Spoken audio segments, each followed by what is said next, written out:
Syederalun, adanya fakta baru terkait kasus video syur kebaya merah yang sedang viral. Kini, kedua pemeran dalam video syur tersebut telah diamankan. Kasus video viral kebaya merah tidak berakhir dengan penangkapan AH dan ACS, namun kemungkinan adanya tersangka baru. Berikut informasi selengkapnya. Ini sih Pak, ini asbaknya.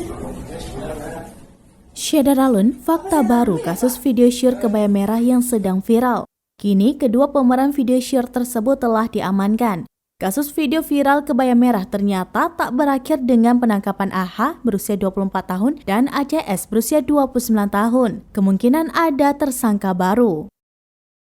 Sampai saat ini, penyelidikan masih terus berlanjut untuk menemukan pelaku baru. Terlebih setelah Polda Jawa Timur menemukan video berjudul 3 lawan 1. Video syur itu juga diperankan tersangka AH dan ACS. Ditambah lagi pemeran lain yang saat ini menjadi target operasi Polda Jawa Timur. Diketahui AH dan ACS ditetapkan sebagai tersangka setelah menjalani serangkaian pemeriksaan oleh penyidik Polda Jawa Timur.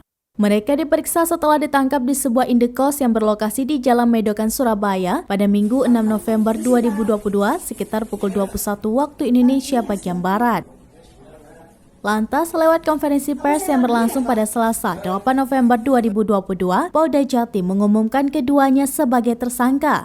Menurut Direktur Ditreskrimsus Polda Jatim, Kombes Pol Farman, AH dan ACS telah mengakui kerap memproduksi video tidak senonoh.